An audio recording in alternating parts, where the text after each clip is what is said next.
for you. It's right here. It's not the Warrior. It's not Savage. It's Mr. WWF himself. It's Ric Flair. And you know what? It's mine. All mine. Guess who's wearing it? Ric Flair. Come on, Bobby the Braun. We don't want to be the kind of guys to say we told you so. We told you so. Get me a glass, a big glass. There you go. Just like this. Plan A didn't work. But look what happens when Plan B comes in. Right here, the Nature Boy is once again the king It's time of the WWF. Smell the roses. almost like the smell of victory. Razor, Razor, how about a shot? All right. Have a little bit. This one's for you, Razor. Come on. That's Plan B. It was working. It was gold. What do you think? It looked good on you. No, I know that. It looked good on you. All right. Too bad about Randy Savage, man. Here's to the champ. May he live forever. A whole lot of superstars on this stage here tonight. But I want y'all to know one thing. This is my house. And when I say who's Word attack skills and vocabulary too. Cover hits in this edition is all brand new. You're through. I'm interplanetary like Doctor Who. So who? Fuck your beef, no relief. I step on stage, girls scream like I'm Keith. Everybody, it is Ring Time Pro Wrestling coming at you live and direct. Keith and Keshia in the building. Keshia, say what's up to everybody. Hi, everyone. I'm not screaming right now like I normally do because I can't do it. Like, I really have. It's been a Friday, y'all. It has been a Friday, and I'm telling y'all, it's been kind of rough, but I'm good. Keith, Yeah. you good? I'm better now. Like, I don't want to take some people out right now, so I'm good. I'm good. Some families are safe. Like it's a good time right now. Pretty much. Yeah, I have not wanted to choke anybody in the last 30, 40 minutes. Thank you for talking me off a ledge. I am. You're welcome. Anytime. I am kind of slightly less disturbed. I live in a county where the cop gets caught on TV saying we only shoot black people. Yeah, we're going to talk about that. That's kind of where I live. But on a positive note, college football starts this weekend. Keish. Lord help me. Will the Georgia Southern Eagles upset the number 12 Auburn Tigers? Are you serious? I mean, I love my Georgia Southern Eagles. Woo-hoo. Yeah, all right. If they beat Auburn, I swear to God, half the state's going to probably burn down. Like, I'm just going to let you know that there are some Auburn fans in this state, and they will not be too thoroughly pleased with Georgia Southern beating Auburn. But personally, I think they traded anyway, so it don't matter. Like, here's the thing. One, they beat Florida a couple of years ago. So there's always that. That is true. Right? That is true. So that's a thing. And hey, I don't know who's the quarterback this year. I don't know if Keith Ellison is still there after like 100 years, or him and the other guy would switch it off at all at quarterback, like they've been doing it since like 2011. I don't know. Right. See, one thing that throws me off about schools like that, because guys don't really go to the pros early, it seems like dudes be there forever. So it's always kind of funny. But college football gets rocking and rolling this weekend. Those games last weekend, I really don't count those. This weekend, big shit. Keish, I know where the University of Alabama is staying in Atlanta. How I know? Because when I was leaving work, I was like, why are these state troopers outside the job? Did somebody go postal? No. They was waiting for the buses to come in. So I was like, oh, wow, they're at that hotel next to the job. Crazy. But yeah, so that's going down. Atlanta is a very busy weekend this weekend. Dragon Con is going on downtown, which I did not apply for a press pass this year. They rejected me last year, but I think this year we would have got it if I'd actually filled out the paperwork. No. So next year, Keith, Keith. Next year. Next year, we will have press passes because we're going to DragonCon and we're going to dress up in costumes. Yes, I said it, and I don't care. Yeah. Okay. Look, no, you can't go buy one from Party City. I need you to have a thorough costume, sir, because I'm going to have a thorough costume on. We will not look like normal people. Okay. Okay? That is why I need at least a year to prep, because I need to get in costume shape, because if I'm going to do cosplay, I cannot do it like this unless I'm going to play the Kingpin. Because you ain't got no sense. I'm just saying, you know what I mean? I don't want people looking at me like, wow, I didn't know they had out of shape Spider-Man. Because I mean, that's what I do to people, and I'm not doing that. Like, oh wow, like Spider-Man really let itself go. Well, I'm this is sad. Know now, so get it together, Keith. All right, so we're gonna go. So there's DragonCon, the Chick-fil-A Kickoff Classic, which features Alabama and Florida State, number 1 versus number 3 on Saturday, and on Monday Georgia Tech plays Tennessee. So all those fans are in town, right? So they're all, and everything is happening downtown. So those fans run into people from DragonCon like, ooh, what the hell going on here? Right? But then there's this other thing that's going on this weekend downtown. And I think you run into those folks, and like all these old conservative people from these SEC schools probably like, oh, good Lord. Yeah. Which, the funny thing about the other thing that's going down this weekend is that, hey, man, that and DragonCon don't need to be going on the same weekend, the same area, just because, hey, you might get confused and walk into the wrong party and get some surprises. Mm-hmm. That's what I'm saying. And I'm thinking, if you're here for the other thing and you accidentally walk into a DragonCon party because you like, wow, the costumes are flamboyant, you are like, oh, wow, this is fun. But if you were at DragonCon and you actually walk into the wrong party, yeah, it's going to be kind of a rude awakening. Just saying. Yeah.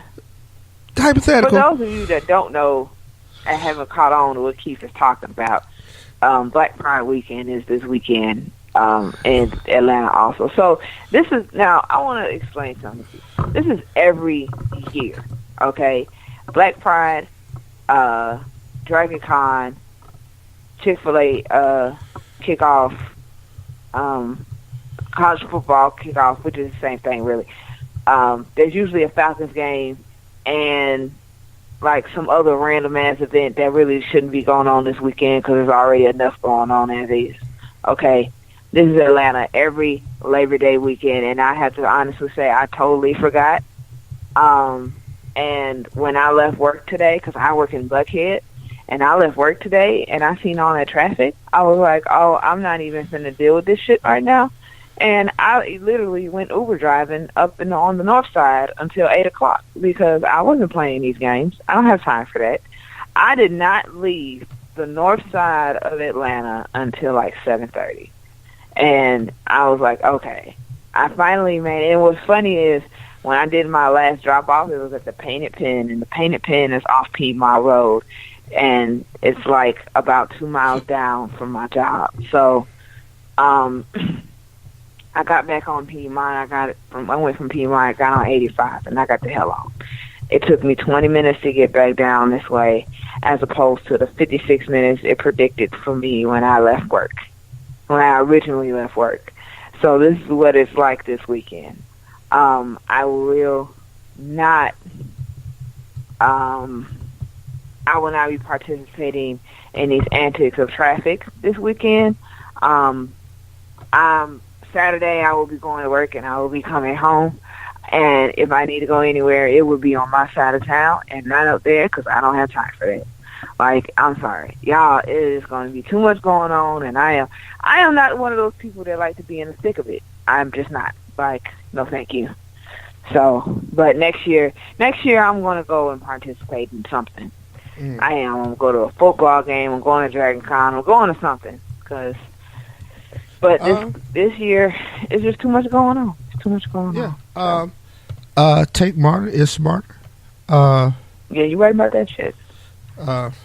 Which you know, I listen to. It's one of the favorite pastimes in Atlanta because MARTA stands for moving Africans rapidly through Atlanta. That is not what it stands for, and I'm really needing for people to not be incorporating that abbreviation. That is not what MARTA stands for, people. If you don't know, look it up. Go Google it, but it ain't that. Also, and Google racial discrimination in the expansion of MARTA because that matters too. Okay. Mm-hmm.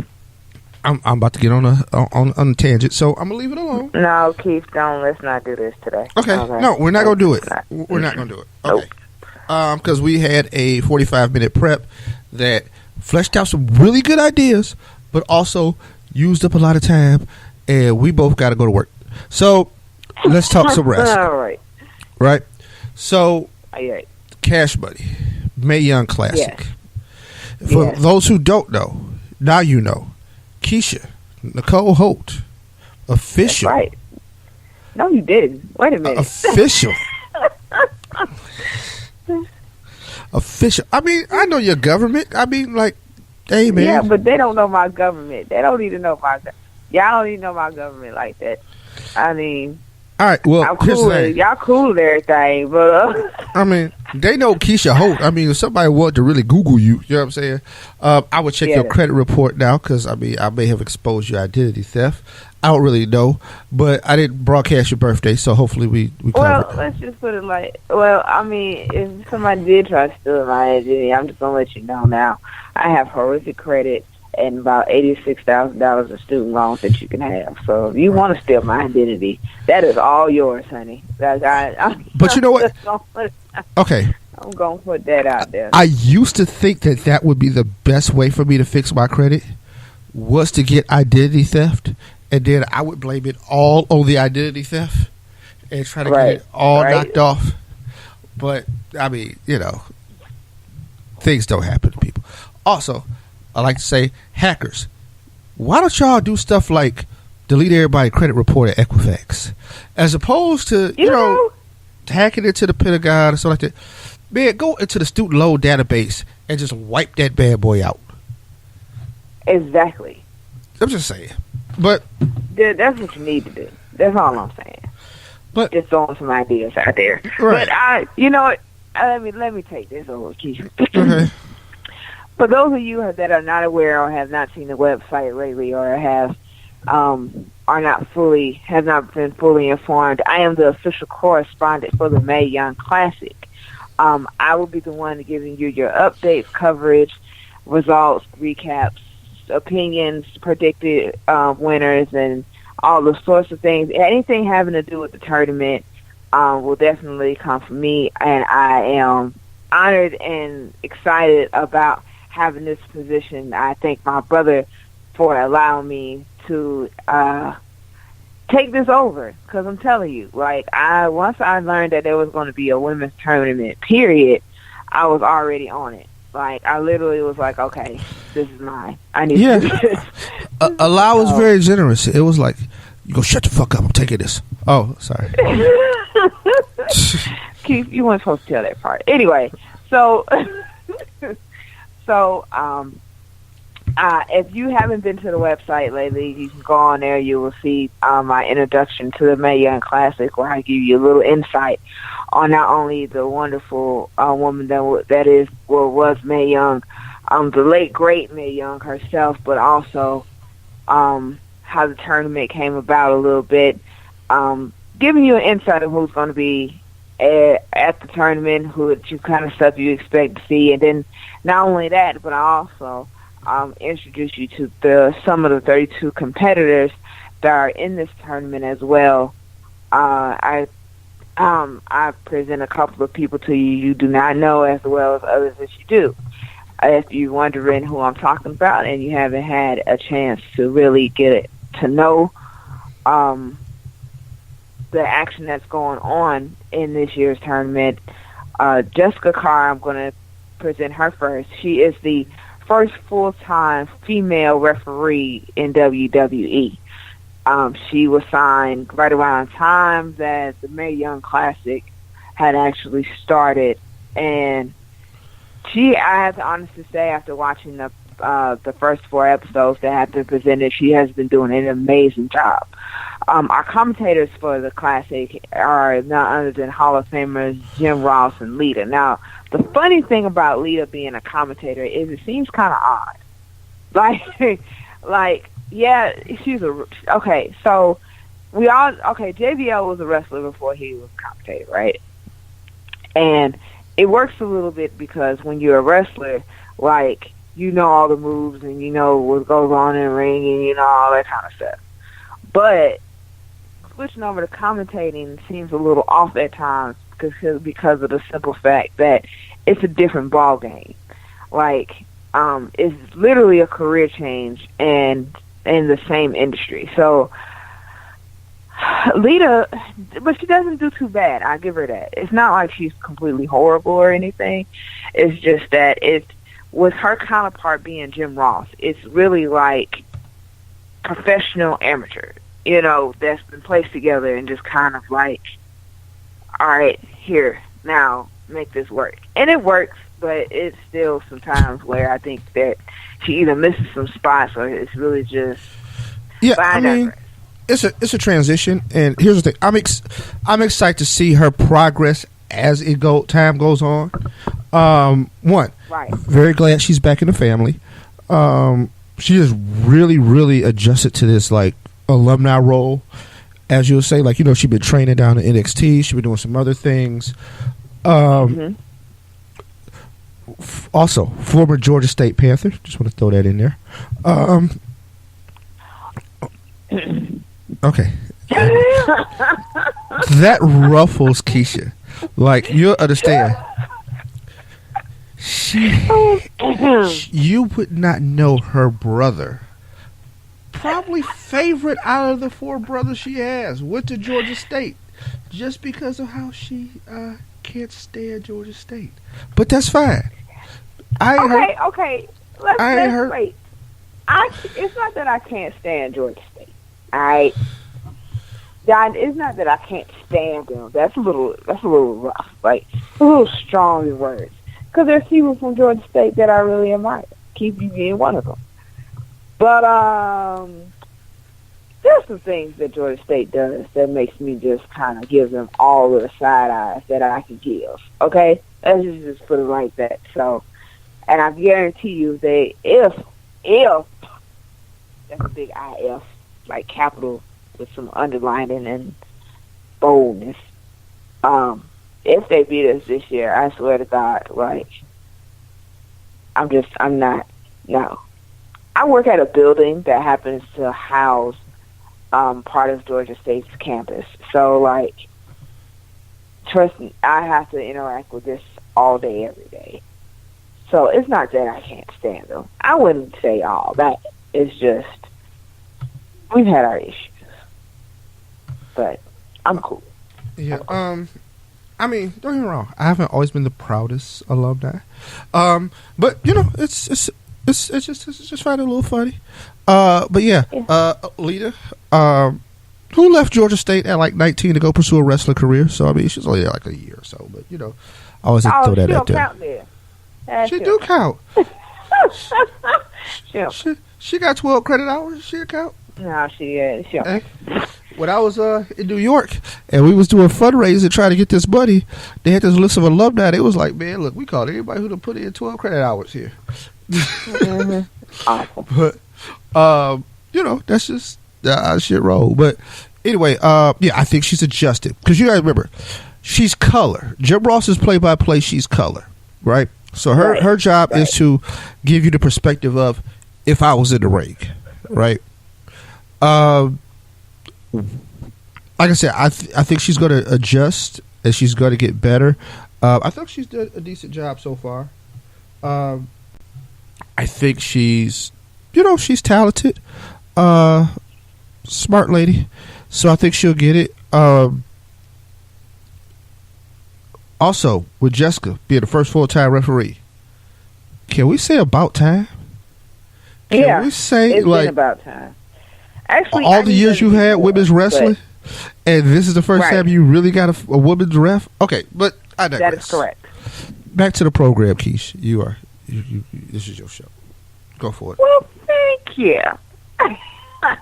You know, I would take a little bow over here. Anyway, so let's get to the action because I'm gonna talk a little bit about it now. There is actually going to be a full recap of the entire first round that I will be giving on the website later. So right now, I'm not going to give the full recap like I do on air because we don't have another 48 minutes to sit here. So I'm going to be running through a few of the matches, just a couple here and there, and then I'm going to actually still give you the full setup for the second round. Everybody who's going to be facing who, what side of the brackets they are on, so that you can get an understanding of what the second round of the Mae Young Classic is going to look like. Now, if you have not watched the first 4 episodes of the Mae Young Classic, you have missed the entire first round, because that's exactly what it is. There is 4 matches to every episode, total of 16 matches. Okay. I'm actually going to bring up now every match that I'm going to bring up might not necessarily be the main event of each episode, but at the same time, I feel like it was a match worthy enough for me to mention.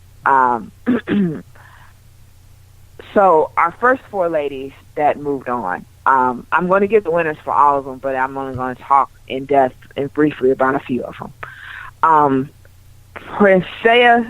Okay, let me give this disclaimer too. I am going to thoroughly fuck up some of these names. Okay, like I am trying my best. I'm just being real. I am not trying to offend anyone. I am sorry that I am destroying that I'm going to destroy some of these names, but at the same time, like for me, pronunciation of some things is completely horrible. So let me begin.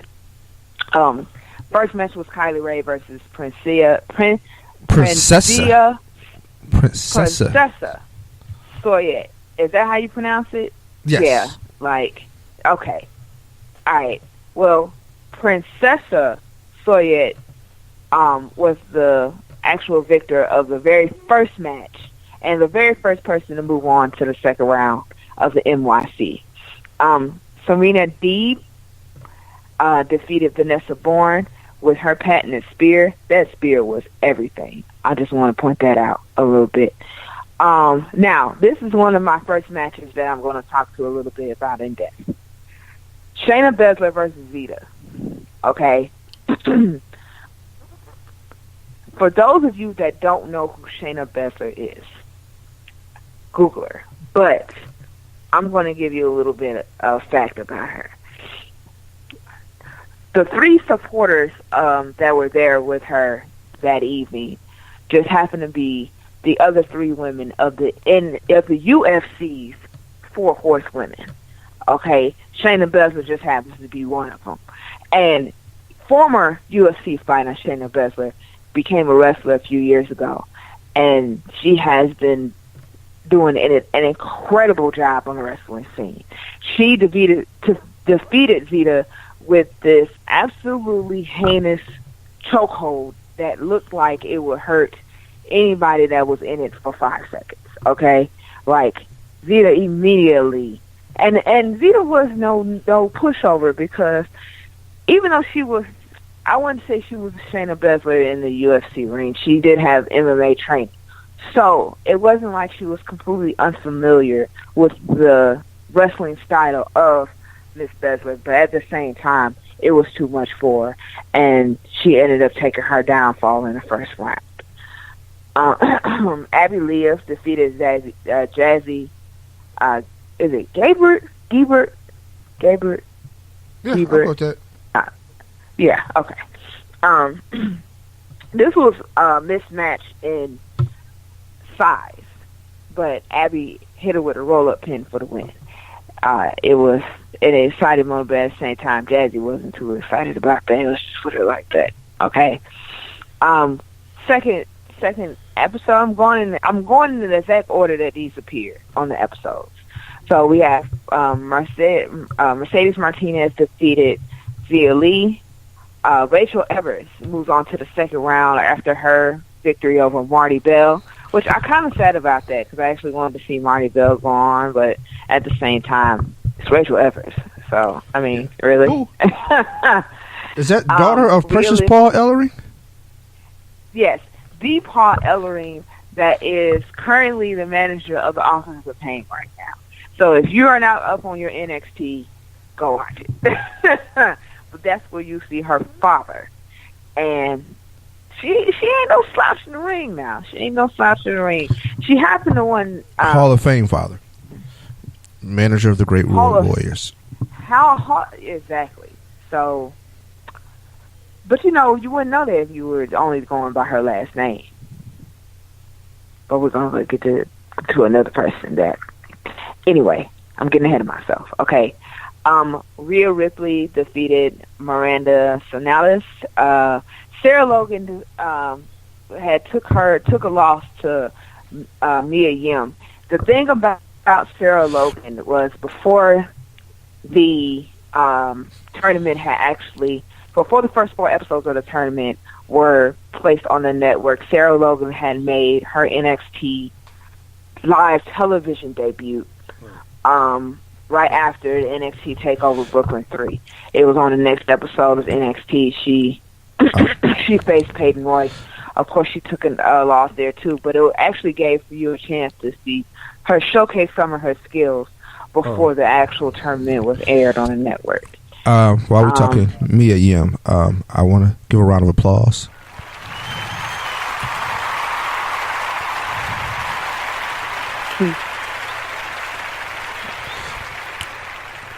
Hey man, I got an applause sound effect.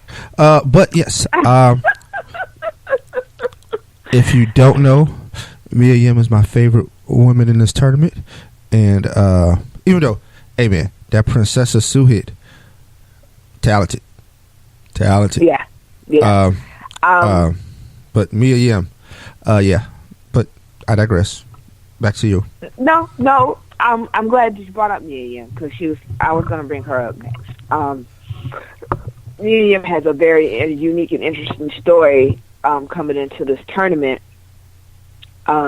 She is a domestic abuse survivor that actually decided that she was going to come clean with her story before the tournament started, and she didn't want to use it as like a pity or anything. She wanted to use it as a place because she felt like she had this was the time and the place to share her story. So she wanted other women to understand like it can happen to anyone, and not only that, but you can overcome it. You can get out.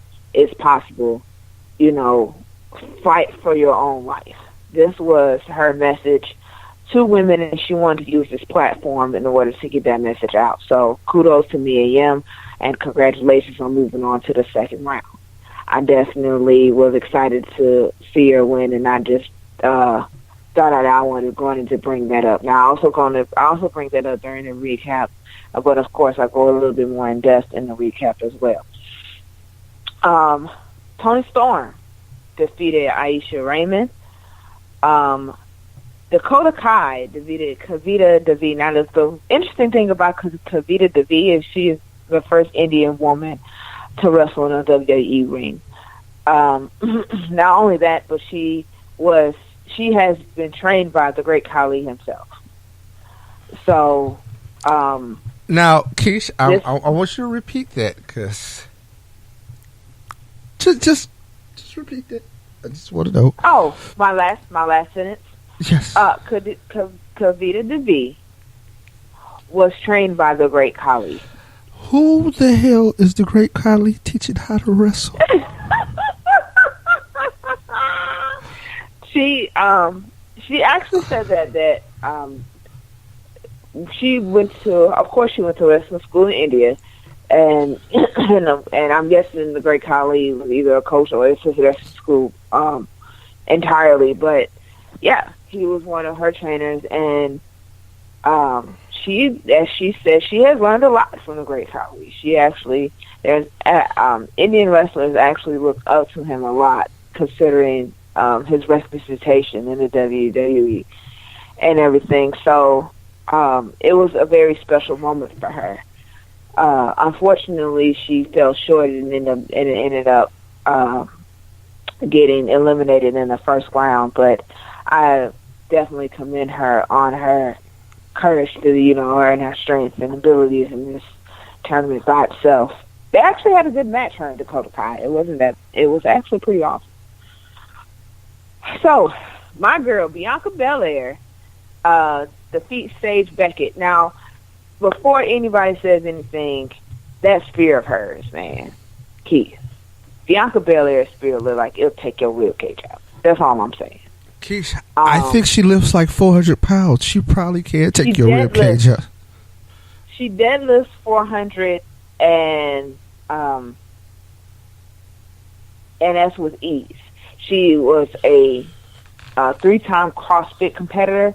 Like, she's a CrossFit competitor. She's been featured in RX magazine.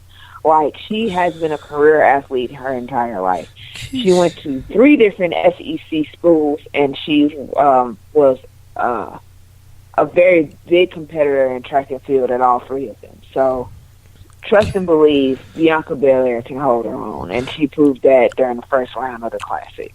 Okay, 400 pounds. That means if the Big Show is laying on the ground, she could pick him up. That's correct. Like, I want you to understand what 400 pounds is. Like, that's the level of scary. Like, nah, man. I couldn't be her boyfriend. Because, I mean, it'd be like, hey, can you open this for me? And looking at her, you really, well, of course, looking at her, she has the physical physique of an athlete that this fits. So, I mean, no, she's not like bulging, veins popping out or nothing like that. But at the same time, like, you can tell, like, she holds her own. Now, Sage Beckett actually, in size, like just in looks to be having this heightened size advantage to Bianca Belair. But at the same time, Bianca is stronger, if not, it is as strong, if not stronger, than Beckett herself. So I didn't really, watching the match, it held up to my expectations, and I really didn't think that Bianca was going to be kind of just put to the side. Sage actually dominated a lot of that match, but it was pretty even between the two, if you ask me. It's just that Bianca had a step above her in the end. So, right. Piper Niven defeated Santana Garrett, and that was actually pretty easy to me. Right. Candice LeRae defeats Renee Michelle. Now, Candice LeRae, one of the things that she said before this tournament is she didn't want any help. She wanted to do this on her own, and she wanted to hold her own. For those of you that don't know, Candice LeRae is actually the wife of the Johnny Wrestling himself, Johnny Gargano. So, but she told her husband, "Look, I don't want any help. I want to do this on my own. I got this. I can take care of this, And in the first round, she actually was pretty good. She pretty much showed that she can definitely do it, because she's definitely moving on to round 2. And I just I actually wonder, like, how much further in this tournament is she going to get. But we'll see. Lacey Evans defeated Tanira Canty. Nicole Savoy, the Suplex Queen. That is definitely her nickname. Her nickname is the Suplex Queen. That's a lot to live up to. Yes, it is. It is a lot to live up to, which is funny because in the match, she did maybe like 2 suplexes, and that was about it. So, I was like, the Suplex Queen? The Suplex Queen is her nickname, and she's known for her suplexes and her submission holds, because her submission holds just happen to be a big part of her wrestling style as well. but she is deemed a suplex queen. And she talks a lot of trash. She talks a lot of trash when she's in the ring, but she definitely backed it up this time because she beat Reina Gonzalez. Yeah, say it like that. In this first round, she actually beat her with a submission. So there you go. Now, I saved the best for last because the best was last. Like, that's literally how this went. This out of 16 matches in this tournament, the best was last, and that was Kairi Sane and Tessa Blanchard. Now, the only thing I hated about this Tessa. Oh, sorry. The crazy part about it is I hated this match because they had to face each other. I really wish they would have set them two up with two other people so that they can at least be in the second round together. But one of them had to eliminate the other. And this was a hard-fought match, and both women gave everything, but it was the best match out of the first 16 matches in this tournament. It was the best. The Pirate versus Miss Blanchard herself. Yes, that nickname, her last name is not a coincidence. It is not. It's not one of those. Oh well, it's probably her. No. Tessa Blanchard is a third generation wrestler. So her last name isn't by coincidence, and she definitely showed that she's a Blanchard when she got in that ring. But it was Kairi with that amazing diving elbow that gained her the victory. Like did you see, Keith? That elbow, okay, looked like it will knock your lungs. Okay, all the way. Pretty sure it has done that. But yeah, I kind of was disappointed because I would like to see Tessa go further.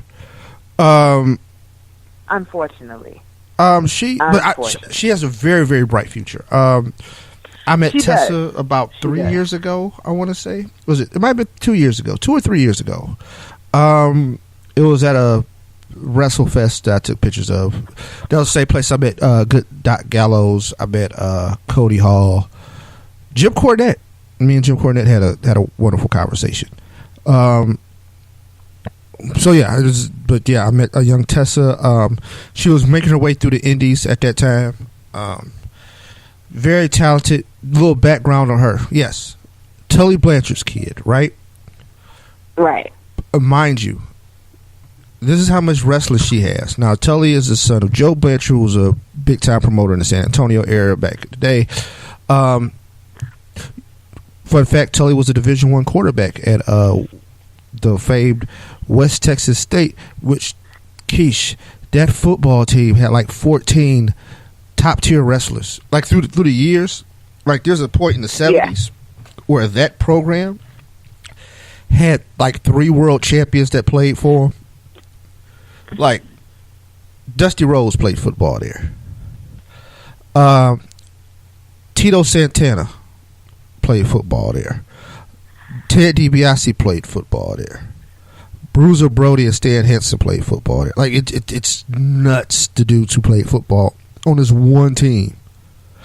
Not even like I said, they weren't all together in the same class, but like you go down the line, man, all these dudes played there.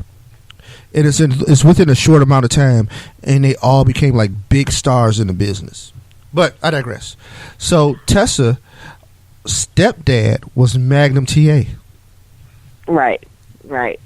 Which I don't know how this all happens, because I mean Tully and Magnum did have some things going on in the NWA back in the day, and I guess life imitates art. I don't know, Keish.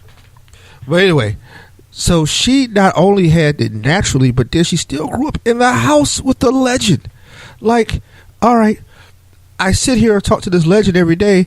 Then, I go to my dad's house because, blended family or whatever, and I get to hang around more legends. Right. The business is like bred into her. But yeah, okay. I digress. Very talented young lady. I think she has a very bright future. Round 1 losses in these tournaments don't really hinder a career, as we've seen with 205 Live.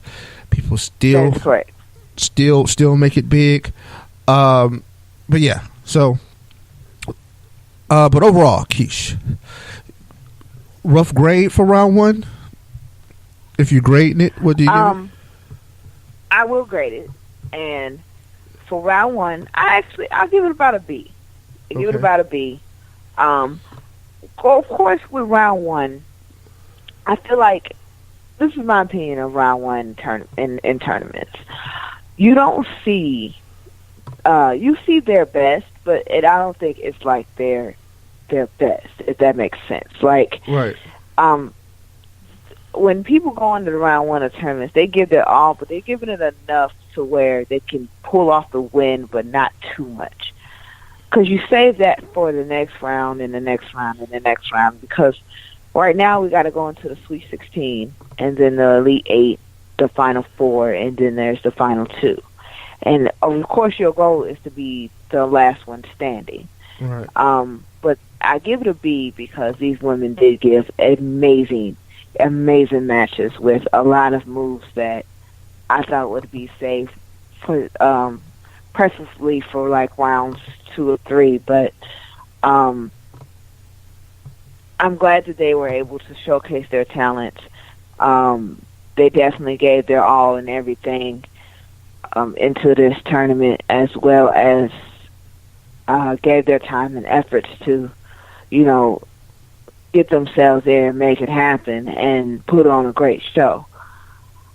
I'm excited about this second round because the matchups that's going to be in the second round are definitely going to be some of great proportion, to say the least.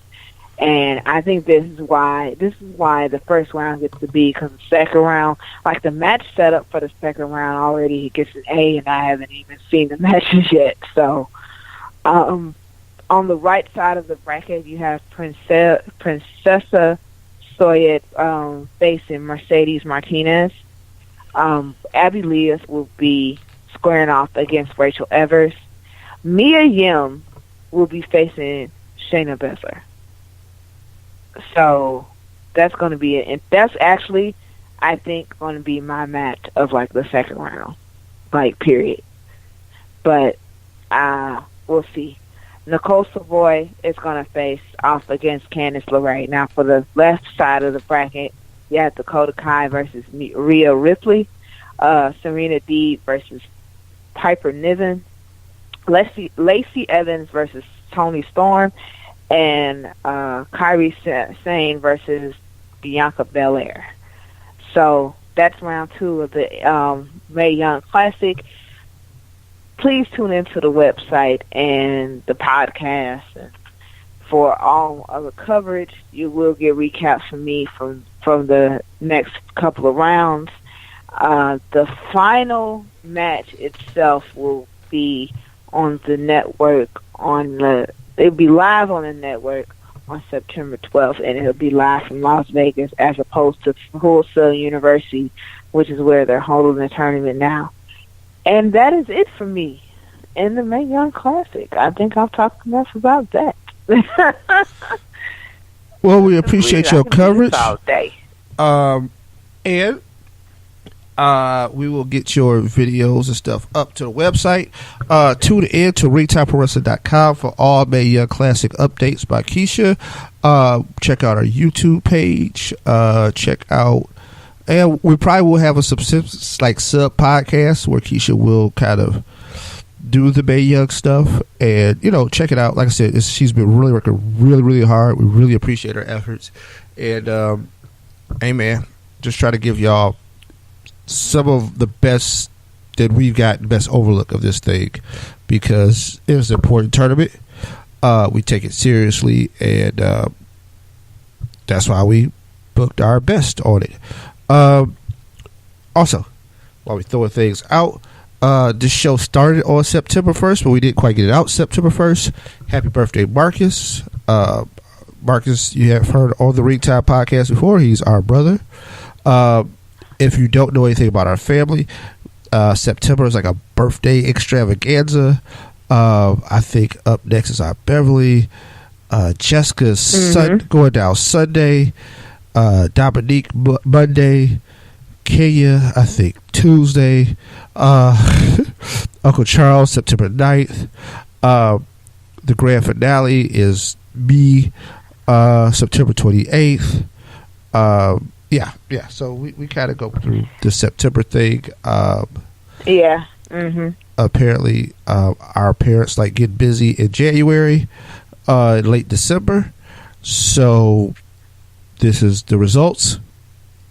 If y'all are wondering, because our beloved sister had pointed this out earlier today, if y'all are wondering why, where I'm at in this whole equation, I'm the odd one out because I was born in March, so I am the odd one out. Like, I am the only one that was not born in September. Apparently sometimes our parents decide to take detours during other months. So yeah, but I mean that's what makes you special.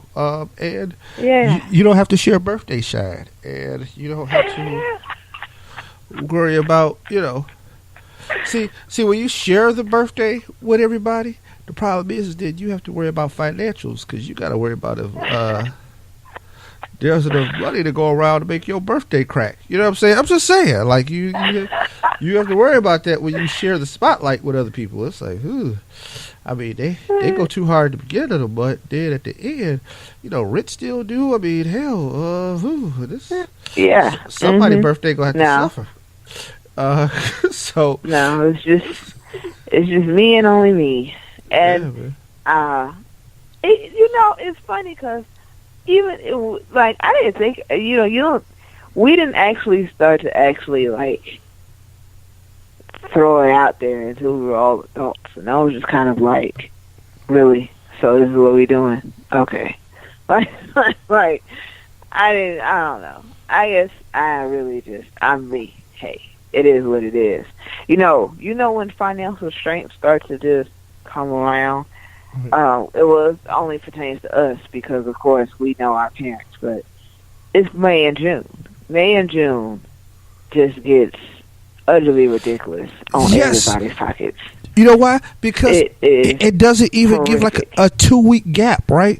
So you don't even have a pay period to recover. Okay, so all your bills is due at the end of the beginning of the month, and you get Mother's Day, Father's Day, both birthdays, all within like a 20-day span. Right. Right. I'm like, you can't be serious. Yeah. You people, what are you doing? So it's like, hey man, what I could do is I could give you a really good one on one of these days, and give you like an okay gift on the other day. Go to the other person. I give you a really good gift on one of these days, and an okay gift on the other day. Because there's a way I can work it out. Yeah, you're right about that one. Because I can't do all four. Like, I've tried. It is stressful. It will put restraints on you. It is rough. It is rough. Y'all, our parents are both Geminis whose birthdays are 2 weeks, not even 2 weeks apart. Like, I want to give it a good week and a half almost. I would give it a good 2 weeks. And then there's Mother's Day, and then there's Father's Day. So, yeah. Like, it is rough. Now, I'm very proud of us as a group of siblings. We came together this last Father's Day and made that shit work. Shout out to you, the organizer, Keshia, and everybody who pitched in on that, because that was easy. And I felt like that's how we should be able to make these things work. Because, hey, money is tight, but if we come together, we can accomplish a greater goal. But I digress. It is time for Raw. Keish. All right. I know what the highlight of this show is, but I still kind of got to talk about the rest of the show, right? Do you really? Okay. Do you really? Like, is that necessary? All right. Because really, it's like the last 30 to 45 minutes is the show, right? Now, Right. That is correct. I like Miz opening up the show. Kurt Angle hitting it with the Battle Royale, if you want to be technical. So here's the thing: we're gonna go through some things. I think we can hit some points, take our break, come back, give you the rest of what happened or the rest of the week, because there's some shit we gotta talk about in the news where I'm like, damn. Okay. Also, of course, we got to talk about that shit that happened in Mexico, and I'll give you my opinion, right? Because, I mean, it's not going to differ much from anybody else's, but it'll be my opinion. But Miz opened up the show, good promo. Jeff Hardy was the 15-man Battle Royal, so he will face Miz next week on Raw for the title, for the Intercontinental title. 1, glad the belts get used. 2, man, Jeff Hardy, solo artist. Are we headed towards Broken Matt Hardy? That is the funny thing that I thought about when he won. I was like, all right, are we getting towards Broken Matt Hardy? Because that's what everybody really wants to see. But for that to be successful, Keish, I'm going to need Matt Hardy to go to SmackDown. I think something like that can only be fully vetted and fleshed out on SmackDown. And I'm going to tell you why. 1, I don't think Bray Wyatt gets used right on Raw. Right? 2, I think having him and Bray and Finn Balor, like I don't want to have similar gimmicks all confined to one show. Like this can't just be the dark show. So I would like to get Matt on SmackDown, and I think he can add a lot to that roster, and his wrestling style I think fits in with SmackDown. Like it's just there's some things that SmackDown does better than Raw. And I've heard people talk about Vince back in the day that he wanted SmackDown to be the wrestling show, right? Because, I mean, that's what its strength was. Like, I told you, when the brand split happened in the early 2000s, SmackDown was a superior show. Like, the greatest, I mean, they started beating Raw in the ratings, which they didn't like. And Raw would pluck stars from SmackDown, but I think the writing and the ability to let guys wrestle gave it a better feel. But I mean, because just like now, the women's division on Raw is you know what I mean, because it's literally like 3 or 4 people in a constant feud with each other, and then everybody else is kind of on the outside looking in. SmackDown is this big ecosystem of ladies that I think all have a shot. When I see Tamina, like, she got a shot. When I see Becky Lynch, she got a shot. Carmella, she got a shot. Natty, she got the strap. Naomi, she's gonna come back for the strap. Charlotte Flair, still the best in the business. Like, it's just so, you know what I mean? Like, I think they got a good twist of veterans and developing stars there, right? Raw is Sasha, Nia, Alexa, you know what I mean? Bailey when she's healthy. Pretty much a wash there. And then even with Bailey when she's healthy, I don't know. Like, how much do you care about Bailey? Now, I understand she's not for everybody. But I'm just saying, how much you care about Bailey? Like, Lynn loves Bailey. Bailey is... Because I think she embodies the stuff that Lynn like. Like, it's colorful and she's fun, right? Like, I'll give it. Bailey is fun. And Lynn doesn't seem like braggadocious people. But I don't know. What do you think? Here's my thing with Bailey. Is Bailey, to me, like, I loved her character at first, but now it's just kind of like, all right, Bailey, you need some edge. I think that's what it is with Bailey. Like, it's fine to be cute, soft, cuddly, you know, but at the same time, you need some edge. Right. When she lost to Alexa Bliss, in that kendo stick on pole match. The match was already horrific anyway, but the fact that you had the chance to take everything further and you didn't take that because of this thing, right? To me, that just says you need some edge. You need somebody that's going to come and actually, no, you don't. Bayley needed to be able to do things on her own. Yeah, she needed some toughness. I think I'm not going to say she's soft like completely, but she needs some toughness. No, she's soft. Here's the thing: that match didn't do anybody any favors. Like, that might have been one of the worst ideas ever. Like, that match didn't do anybody any favors. But, right. I think the idea of her not, like, nobody's that soft, right? All the stuff she's been through and the stuff she had been through with Alexa, like, I don't even know why they had the match. Like, it was just like, oh my God, how do you get the kendo stick first and then just be like, yep, I'm not going to whoop nobody's ass with this? Exactly. And you the baby face. Exactly. And there's no payoff, right? Like, there's no, like I would have liked her to have had those moments before the match, like on Raw and stuff like that, and then in the match finally snap. But, right. Whatever.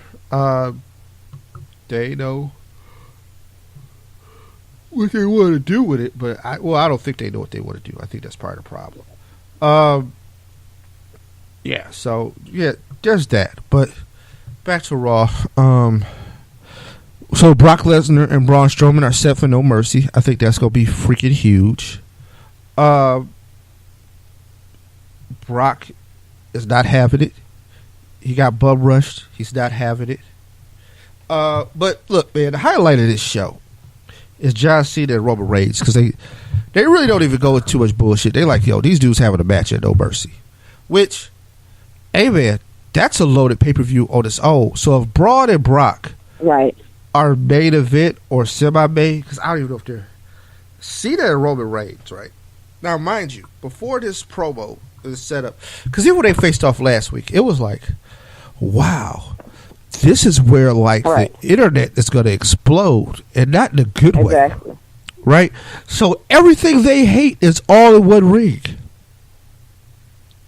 Right? Like, here's the thing. I think the internet, it doesn't necessarily hate Cena. It's kind of fun to fuck with Cena, I think, for some people.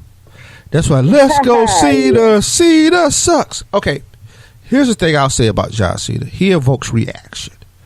People love to react to John Cena. So even when they boo it is like, it's passionate booing, right? Like, he has the right mix of crazy for him, right? Because I think he's top 3 all time. Like, this guy is the most consistent star I've ever seen. Like, if I want to give you runs on the top, right? You realize Austin's run at the tippy top, like as the man, it's only like a 6-year window, 5 to 6 year window. And even in that window, it's not the man in that window, right? Like, he's in 96, he blows up, but he's not really at the top until like 98. And then it's like 98 to 2001, because 2002 he's there, but he's still not really kind of, you know what I mean? Like, he doesn't have the belt after 2001, right? Well, no, after 2002, because he loses in that, where he loses Jericho that night. But that's early 2002, I think. So it's not really his thing. Well, no, maybe it was 2001. Okay, either way, he doesn't have that long of a window of being a man. Flair has like this 40-year career, but the crux of him being the man is more of like 1980 to 91-ish. You know what I mean? Because the stuff in the late 90s is just kind of in the air, right? Like, he's made events, he wins the world title, but it's not the same. Hogan, same thing. Hogan's window really is '84 till about '91. Then there's this gap, and then it's like '96 to like '98 is another. You know what I mean? But it's not. It wasn't ever beginning to end, because like there's these drop off periods. Cena from 2005 to now is all money. You would even argue 2004, but definitely 2005 when he was that first title. Like the momentum is set. 2004 when he beats Big Show for the U.S. title at WrestleMania. The forgotten WrestleMania for different reasons. It is the one where I think he really makes that ascension. Like you see him and he gives the attitude adjustment or the FU at that time. The Big Show was like, oh, this guy's on his way. Right? Like this guy's on his way. And then he, like that whole year is a build to him becoming world champ. It's him and Batista have the last of the great build-ups to being world champion. Like the 04 to 2005 build-up to the world titles, probably the last great build-ups. Because with Batista, his breakout, like you couldn't figure out when he's going to break from Evolution, when he gonna get tired of Triple H shit, and it happens. And then after that, it's like, all right, he's on his way. This is like good money. Cena, same thing. It was like, okay, he's gonna keep going and keep going. He's gonna keep pressing, and he's gonna get that belt. So I just thought it was a great build, but then he held on. Like even when I was tired of him, he held on, and then it was kind of like, okay, people will present you with this question. All right, if it's not Cena now, then who is it? Who's the next guy? Right? Right. We thought CM Punk had a chance, but that didn't happen. Daniel Bryan, I think, was the closest, even though it was so brief. When that thing caught on, that might have been to me the greatest movement I've seen from fans. Like I think that's where those like it captured the spirit of what's going on. Nothing like it, right?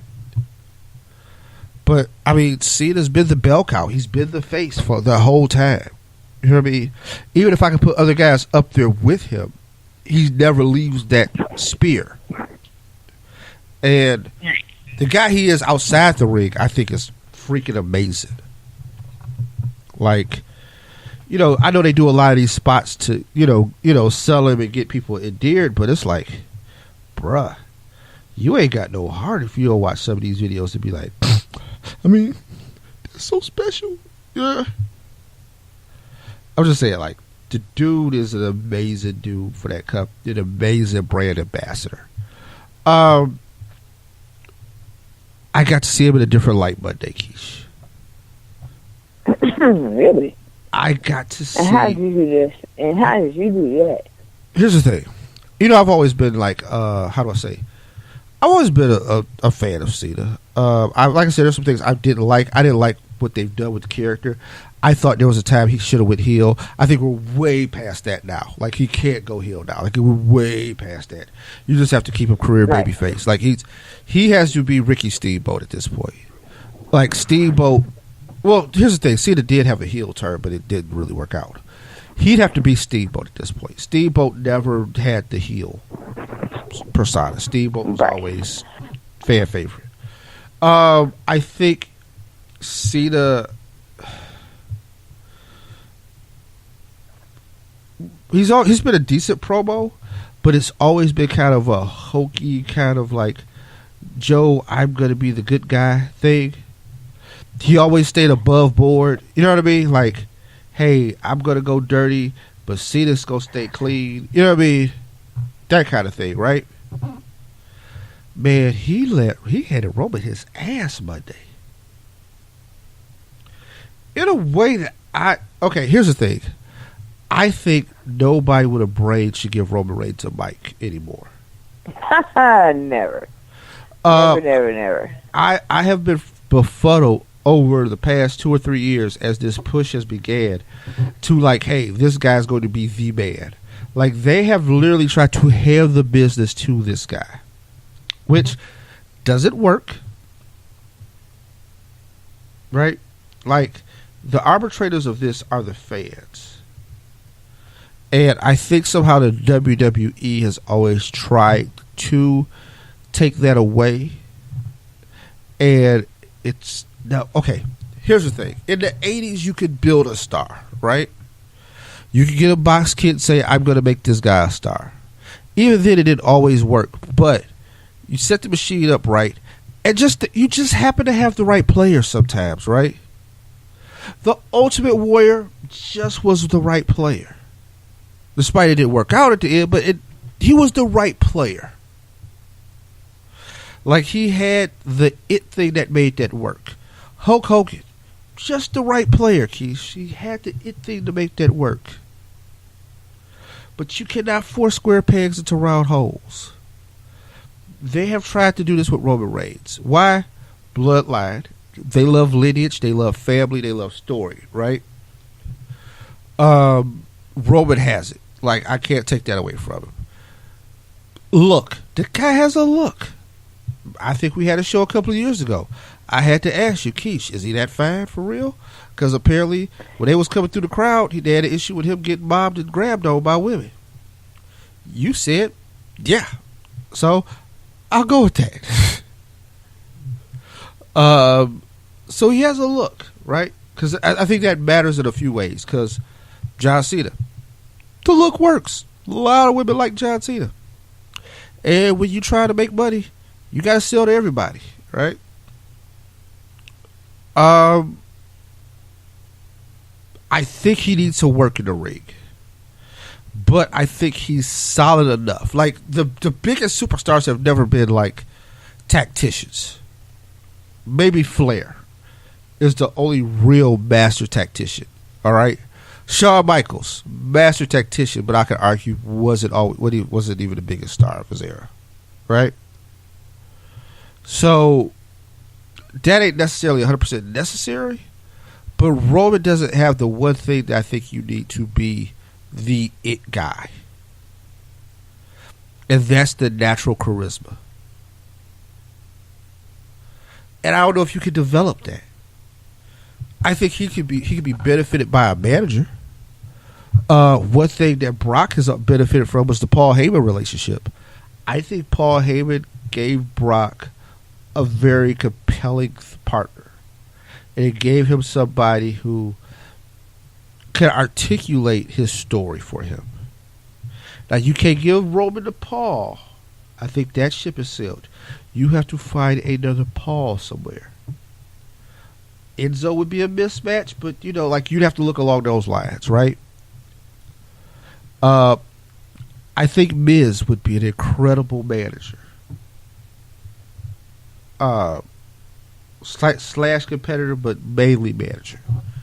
I mean, especially in the 80s, that's what Miz would have been. He'd have been relegated to more management.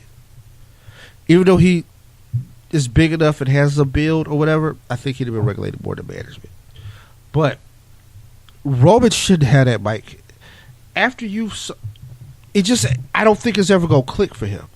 And that's not a knock on him. I don't know if there's a lot of people who probably never developed the greatest promo. But you got to get them away from that. You can't just keep putting him out there and have him That's right. on that island with that microphone. And he just got his ass handed to him. And it's to the point, like, okay, the idea was that, because I've heard Meltzer say, hey, it was scripted. The only thing that was off script was Roman lost his lines and Cena had to do the little thing where, like, hey, man, it's called a promo. You got to do it to be a top guy. That might have been unscripted, but I'm going to say this. I don't think it was scripted because the feeling and the emotion of it was too real for both of them. Like, I thought Roman, when he finally tapped into what he wanted to say, he was befuddled because he was shocked. But I think when he tapped into what he wanted to say, he did okay. And I think that's the problem too. Like, y'all got too many scripts, man. Y'all got fuck that. The best promo era is the era when people went out there and just let it rip. The problem is that y'all scared because y'all a publicly traded company and y'all sold out. So here's a problem with corporations. the way they try to protect the money, sometimes it's counterintuitive to how they made the money. And the WWE might be in that spot. Like, Vince doesn't like talking smack because he doesn't like the unscripted nature. What it really means is he's afraid that somebody gonna say something that's gonna fuck him up one day. But that's what the fans responded to, was the unscripted nature of the show. Like, I think wrestling has become too controlled. But Cena didn't seem it controlled. Like, he just seemed like he was just letting them have it. Cena sounded like Roman sounded like a frustrated guy who was tired of hearing about this dude as the man. And he feel like he's the man. Cena sounded like a dude who, I am the fucking man. I'm tired of y'all trying to draft my replacement while I'm still here. A la like a starting quarterback, and you like, hey, we like if Matt, like next year if the Falcons drafted a quarterback in the second round, Matt Ryan would be like, fuck that dude. Because Matt's like, I'm still the man around here. Y'all can't be grooming my replacement while I'm here. But that's kind of what businesses do. And I think WWE felt like, hey man, I don't know how long the Cena train is going to roll. We don't want to be left assed out. I don't know if you're going to find a Cena right away. And the thing about finding a Cena, it's never the guy you pick. Cena wasn't the guy you picked. You didn't bank on Cena being this guy for the next 10 to 15 years. In that Hero of the Class of 2002, you have Brock Lesnar, Randy Orton, Batista, and Cena, right? Brock was Brock, but he ended up not liking it. He had to leave for a while. He finally came back, right? And he picked up where he left off. You guys thought Orton was the prodigal son because all the things with Roman Reigns, you guys thought with Orton. Now, Orton actually had a promo. Orton had some things that was going for him. Orton was a fucking beast in the ring. Like, as a technician, as a tactician, like that, whew. But his dad was, right? Like, if you watch some Cowboy Bob Orton, very smooth, man. No wasted energy. And I see that with Randy. No wasted energy. Everything means something. Everything is on time. You know what I mean? So, I get it. But you guys thought, Randy never, even though he's like a 12-time, 13-time champ, he still quite isn't what you guys thought he'd be. Like, he was a big star, but he wasn't necessarily the linchpin of the company. He wasn't Cena. You had big hopes. You thought Cena would be good, but you didn't think Cena was going to be this. You guys, when you picked up Daniel Bryan, you thought he'd be good, but you didn't think he'd have a yes movement. You didn't think he'd have something that would be so impactful, even though after he's retired, they still crazy for him. Like, he got a job for life just because, I mean, he built up that credibility with the fan base. I don't think that's Roman Reigns. And I felt like this setup and this time to have them go one-on-one, I think this is part of the idea of pushing Roman Reigns. First of all, keep going on that, hey man, I beat the Undertaker. Don't nobody give a fuck about that, man. Everybody feels like they handed you the keys to the car. And handing you that one, I thought felt a little like too much. Right? Like, let's say Undertaker faced Cena at WrestleMania. At the last WrestleMania. And he won or lost.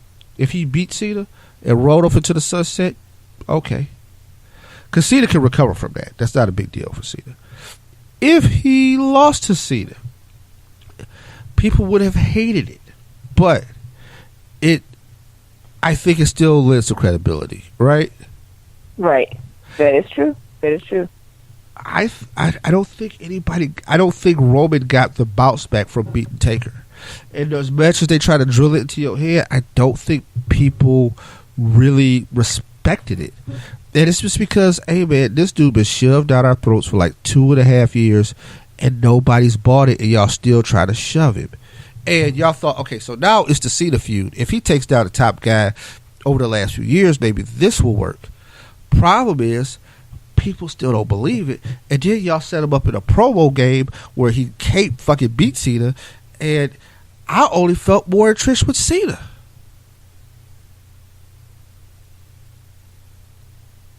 That's it. I only felt more like, oh wow, like I see why that guy's here, and that other guy will never get there. Like no, like you know what I'm saying. He destroyed him, like microphone feed destroyed him. Like this was like an 8-mile rap battle. Like this shit is crazy. I felt bad for Roman at that point. I was like, oh wow, he's never gonna get out of this. Because let's say he wins at No Mercy, you still buying Roman Reigns? I'm not. I'll tell you right now, I'm like, ugh, damn, they still try to go with this. Mhm. And like they go with this mythical thing, like Romy would try to say, "Oh, see the Barry's guys." Hey man, see they ain't buried nobody. You know how I know he ain't buried nobody? Think about the guys he done put over. He put over Kevin Owens. He put over Shinsuke Nakamura clean. But right? See, that's the point. AJ Styles. And that was one of his biggest points during the entire promo was, look, dude, you saying it, and it's not just him, but there's others that are saying like, oh, Cena gets his way, and you know Cena does this, and you know, oh, he's burying dudes. How can you bury dudes from the bottom?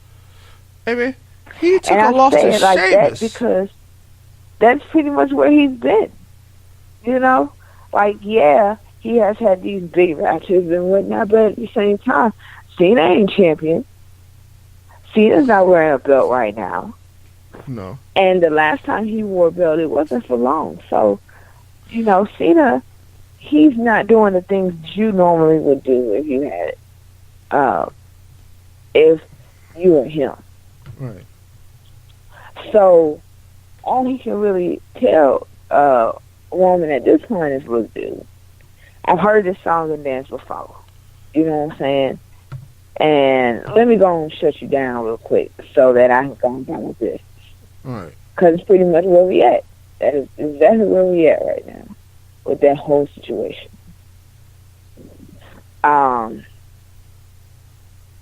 It's just amazing to me. It's just amazing to me how Roman could get in that ring and like stumble all over his words like that. Like, dude, who did this? Yeah. Who gave you a mic? They need to be fired. Like, I was just like, what is the hell? Mm. Yeah, I mean, because that's how I felt. I was like, ooh, this is ugly. But, I mean, that's where we are with it. That's where we are. Yeah.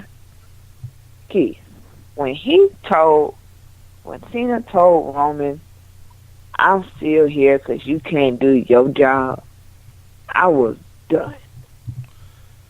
I was done. That was it for me.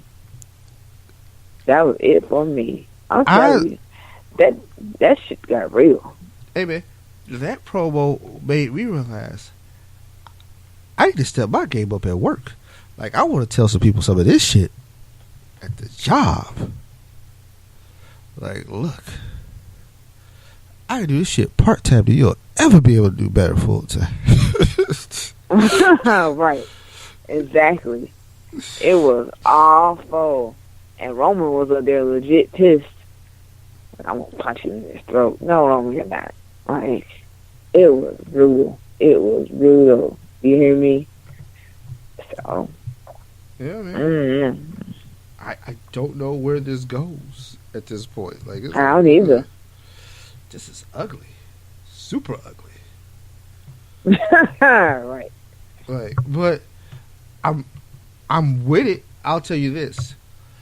It was a match I had zero interest in, and now I'm like, I want to see this. This is gonna be all right. So, you know, I'm good with it.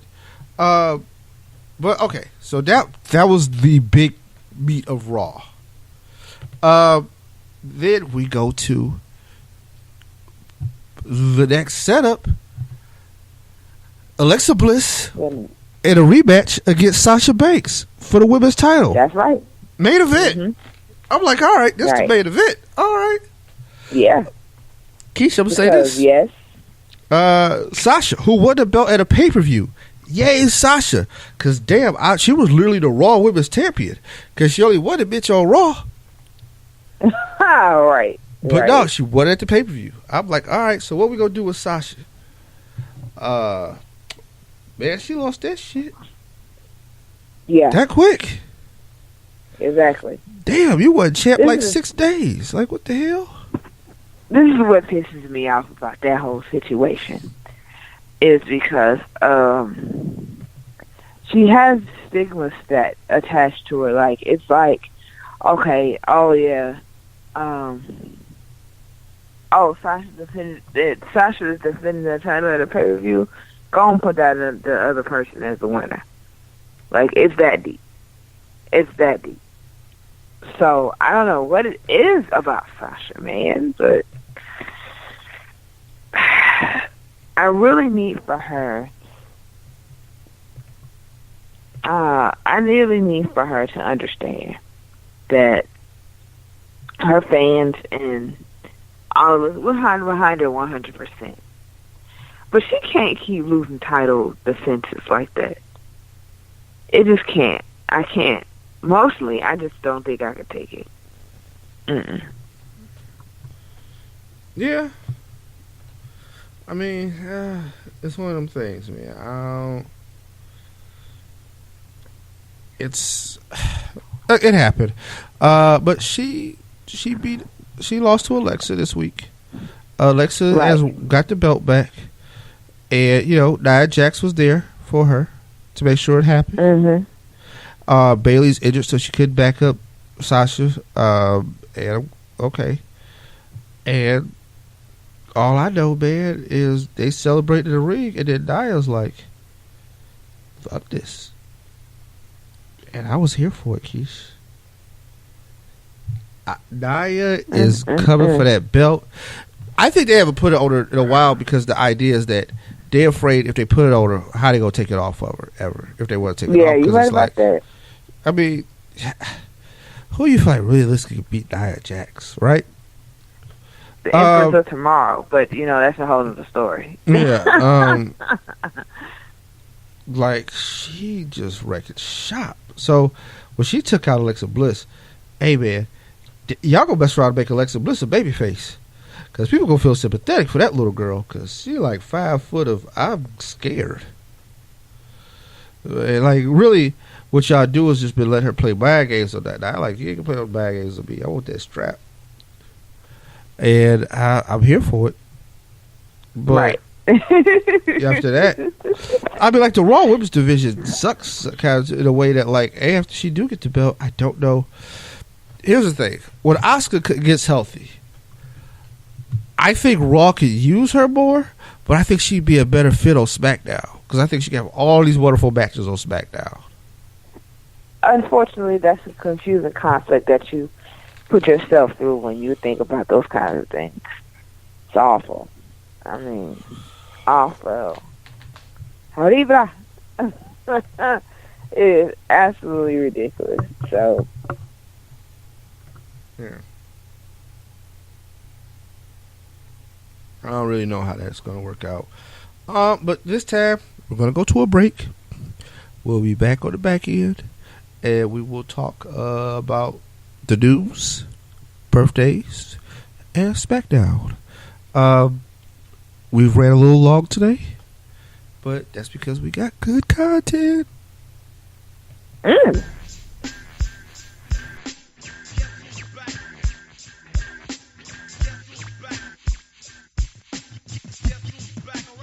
Ric Flair, and here is the World Heavyweight Champion. You know, girls, why don't you give it to him one more time?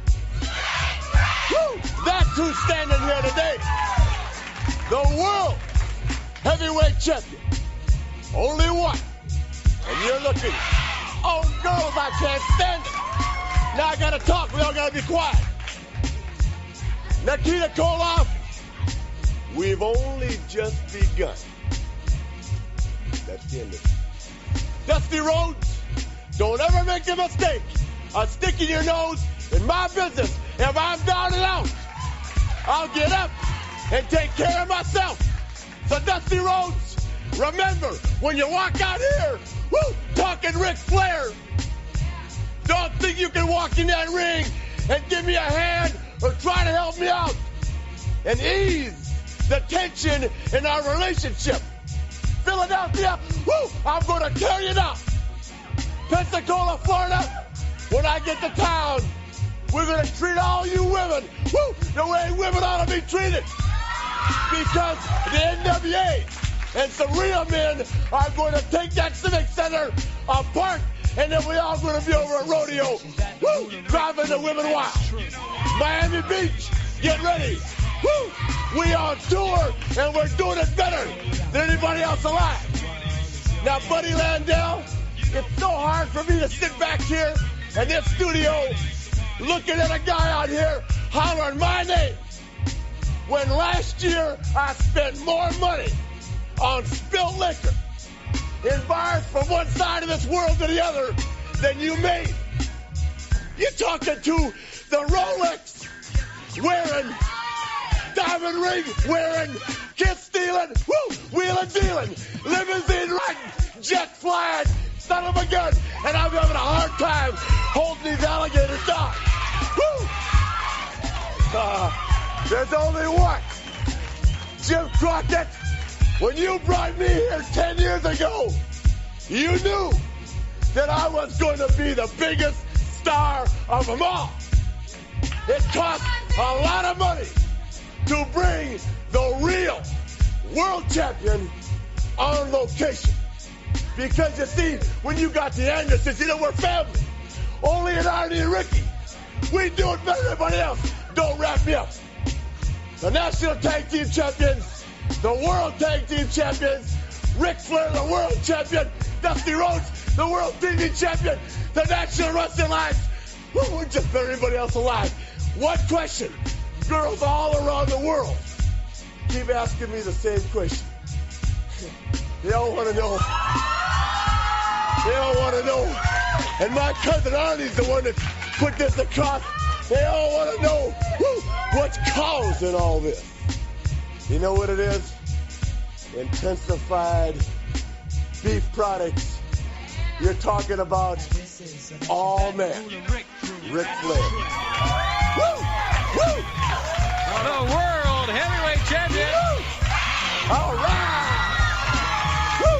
One more time, girls! Slick Rick! Woo! Oh, man, I'm on fire today. Nature Boy Ric Flair. Yo. No, I'm not about to spit. Ringside Pro Wrestling. Sometimes I feel the urge, Keish, but I do not need the emails y'all telling me that my rap game is garbage, because that would. Yeah, keep on along with that one, because I don't ever feel the urge for that. Like, I'm good. I listen to it all day, but trying to do it, not my forte. Hey, man. Not happening. I can out-rap Lil Uzi Vert. Oh, Lord. Who can't out-rap Little Uzi Vert? I'm just saying. A little Yahtzee. Okay. So it's birthdays, Keish. I'm going to run down a lot of birthdays. A crazy amount of birthdays, right? Because it's September. Apparently, September is a big birthday month because, especially if you are in the Northeast or Midwest, because it is very cold in December and January. So people don't really have much else to do, and they just be inside for long periods of time.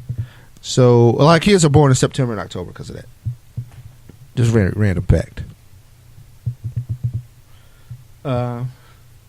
And you do not sound enthused, but that is fine. Right. Yeah, Hey, man. Hey, I am the accident of two horny teenagers. I really don't. You know what I mean? I'm not dealing with you. That's what I'm not. You're ridiculous. I'm not dealing with this today. All right. So we get dial back 2 days ago to Thursday, August 31st. Do you know the birthday trio that goes on August 31st, Keshia Wrestling? No. August 31st might be one of the better birthday days. Okay. Mickie James, who celebrates her 38th birthday. Jeff Hardy, who turned 40. Can you believe Jeff Hardy's 40? And I say that like I'm not damn near 40, but yes, Jeff Hardy turned 40. And Ember Moon, who turned 29. I think she recently got engaged.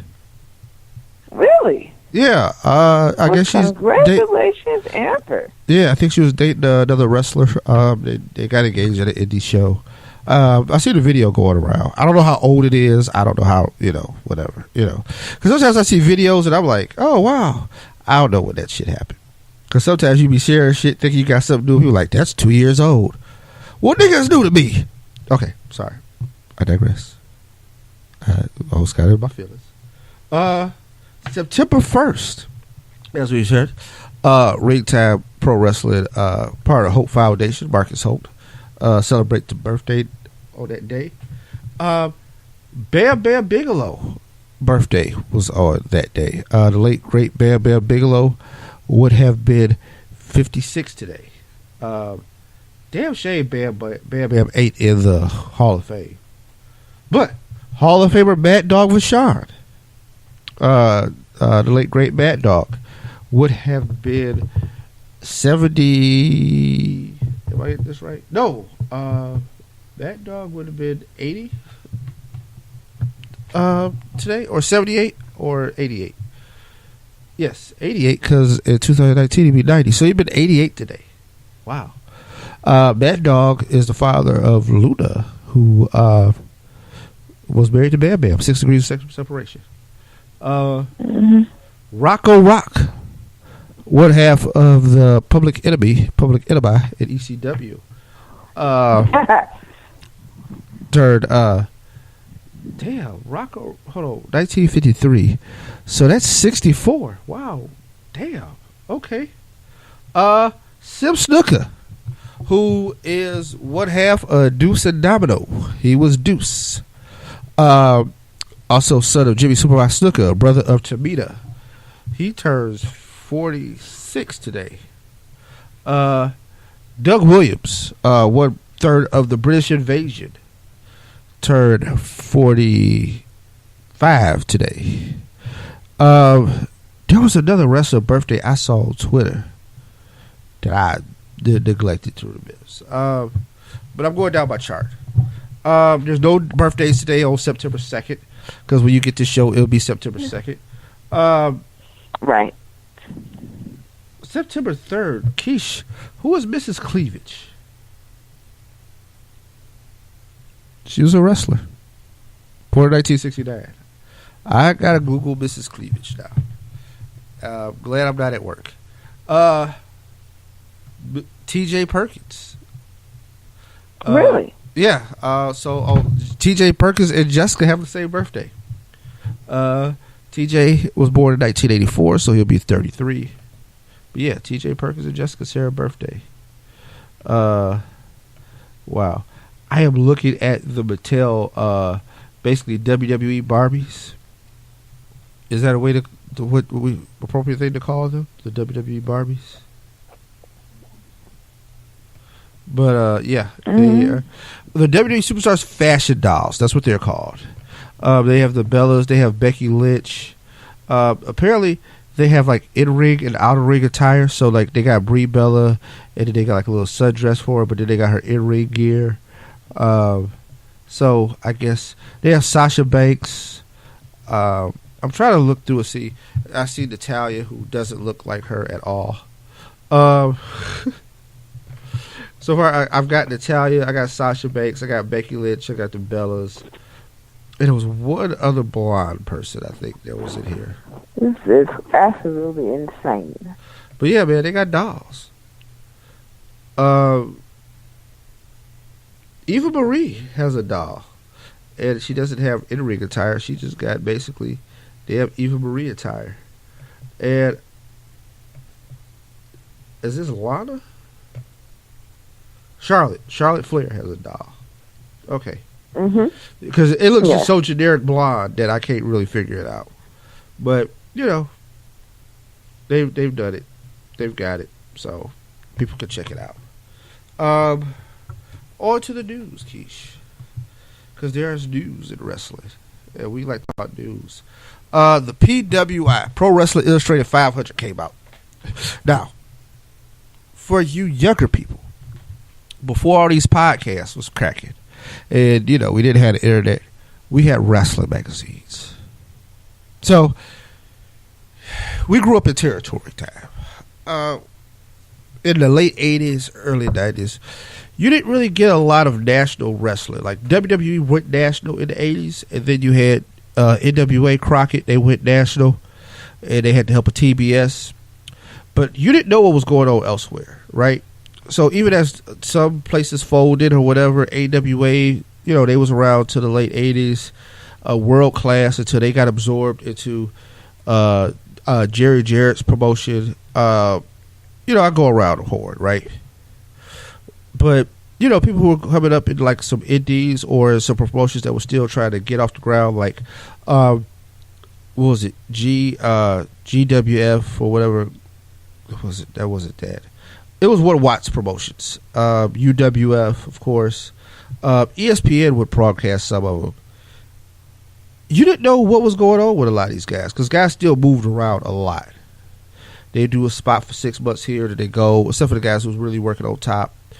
Some guys would do a year here or 2 years there, then they go somewhere else. You know, like you just be watching TV, it's like, oh, snap, they're going to Junkyard Dog. He down at WCW now. You know what I mean? Like, that's just what would happen. Right. But we had wrestling magazines. And wrestling magazines kept us up on stuff because, one, they would have results from, like, house shows throughout the country on various dates. So you got to get an idea on that.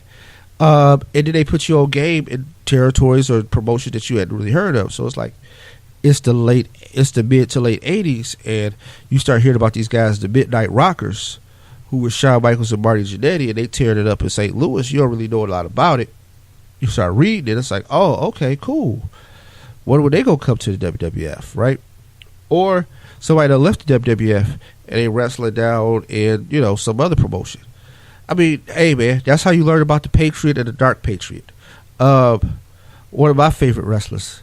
Not really my favorite wrestlers, but one of my favorite names of a wrestler. The Dirty White Boy. He wrestled a lot of Southern promotions back in the day.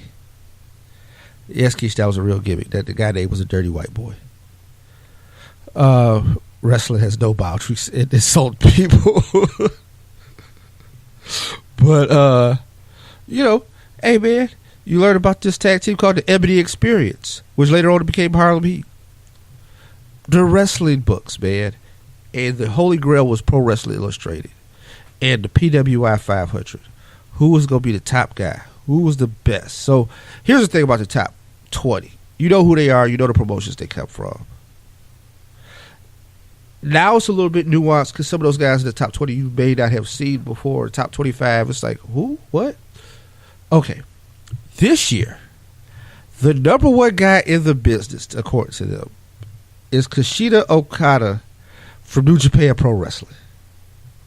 And I want to give it up for the man, Okada.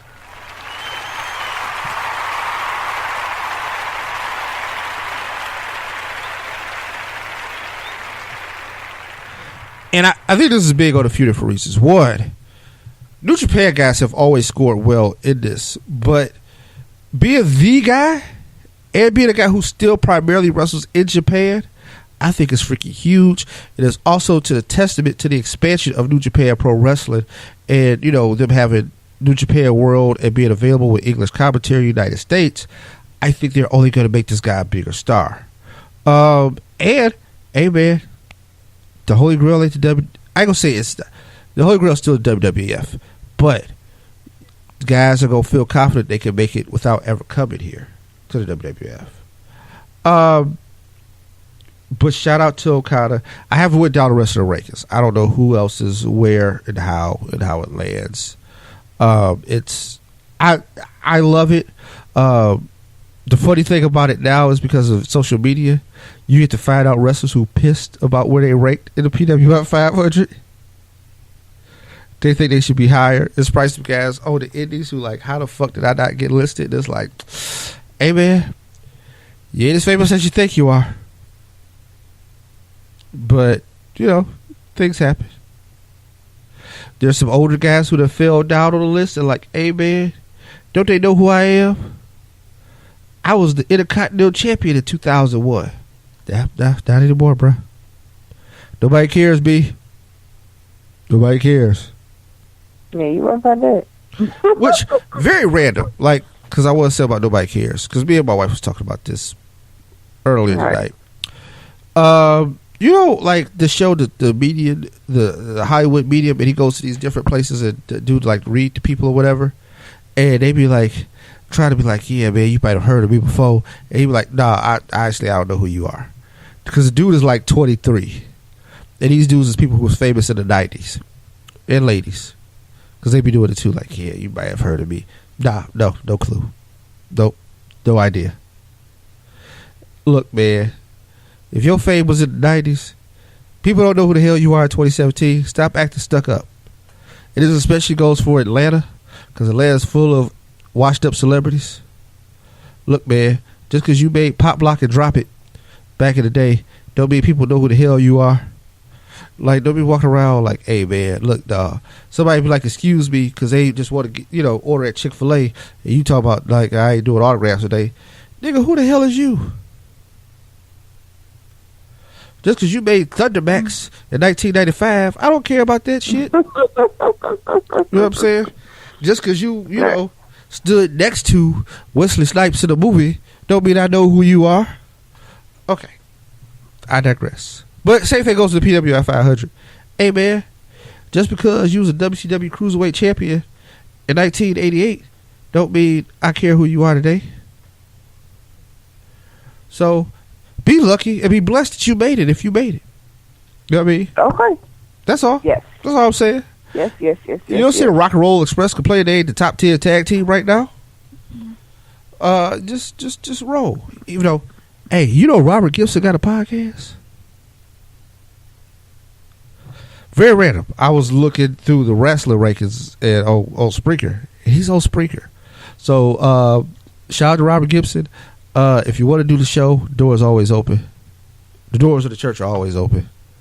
And I might need to just reach out to him, because I could probably hit him on Spreaker. Geez, we can nail out Robert Gibson. Because I think Robert would tell some good stories.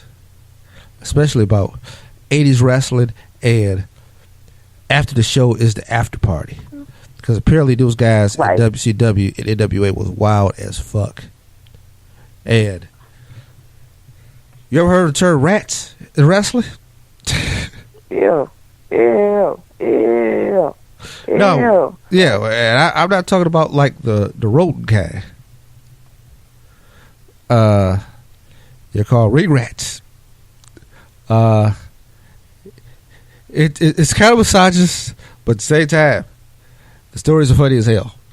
But I'll leave that there. I digress. We are off for the news segment of this show, which is, one of my favorite tabs. And, hey, man, I appreciate everybody who is with us at 1 hour and 43 minutes deep. But let's see. We have Seth Rollins was on the Sam Roberts Wrestling Podcast, which, hey, man, good job, Sam Roberts. Proud of you, man. I be hating, though, because I feel like I should have your spot. You and Rosenberg. I be hating. I ain't gonna front. I be watching the pay-per-view, and I be seeing, like, the pre-show panel. I'm like, they didn't call me. And, hey, shout WWE. Next time you do a pay-per-view with us in Atlanta, I'm local. You ain't even got to pay for a hotel. I'm just saying, send me a pass. I'll get suited and booted, and I'll shine on your panel, baby. But y'all don't want me. I take too much shine. They be like, keep getting the camera on that guy. He's pretty. I digress. Apparently, breaking news. JBL is leaving SmackDown, Keish.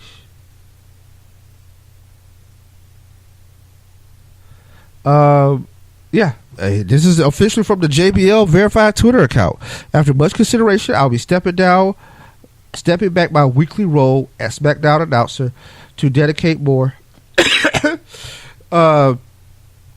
continuous time on the work I've done since 2010 with at-risk kids and communities. My new schedule will allow me to continue to be a part of the WWE family and also continue to work that I feel is the most important thing in my life. I will continue my 20-plus year relationship with WWE and will appear on such marquee shows as Tribute to the Troops, WrestleMania, amongst others. With help of Beyond Sport, I founded the Beyond Rugby in Bermuda in 2010, which helped recognize as one of the world's best charities for work with at-risk, gang-focused youth intervention.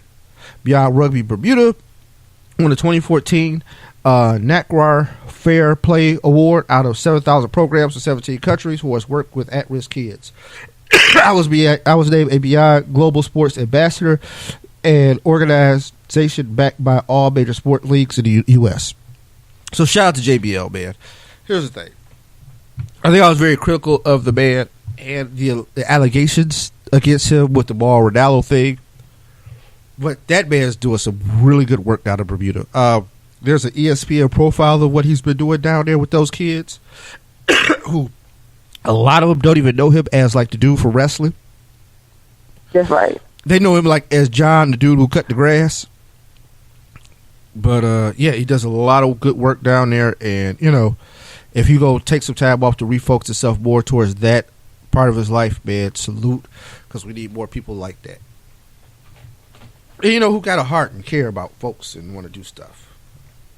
So, shout out to JPL.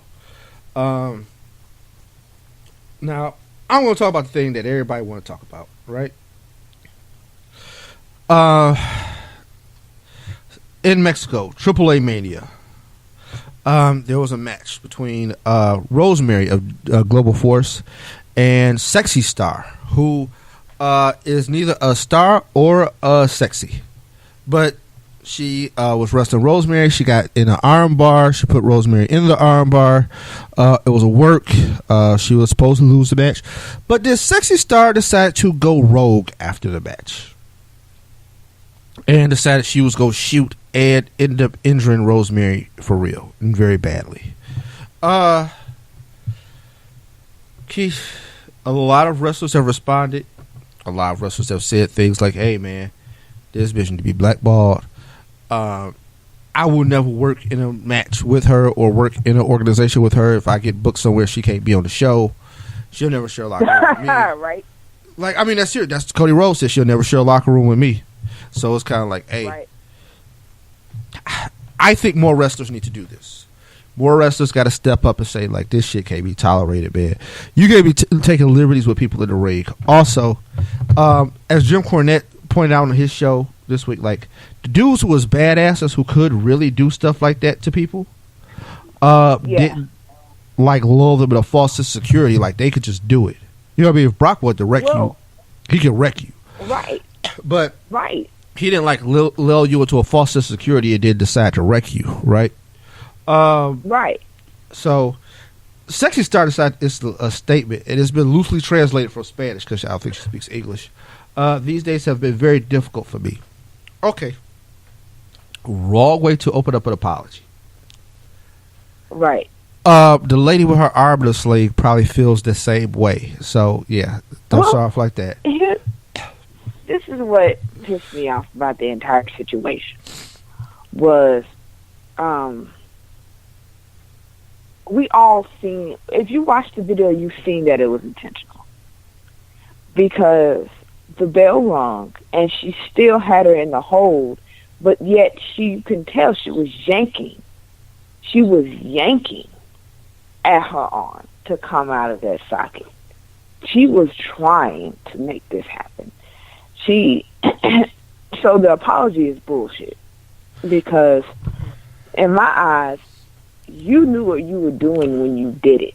Yeah. So there is no way that the you match can was actually over. sit there and say, I'm sorry. The match was over. It was cleanly over. Like, Listen. it was done. Listen to this piece of shit statement. These days have been very difficult for me. On Saturday, I had a championship fight. Now, it's translated from Spanish, so some things could be lost in translation. But the tone of what she's saying, I think, is translated enough to say, this heifer is delusional. But, okay. Right. It was very hard. I think it got a little out of hand on your part, Heifer. I don't know. It's a situation that right now I'm a bit confused about, and I want to keep quiet. And what I feel is time to touch the subject.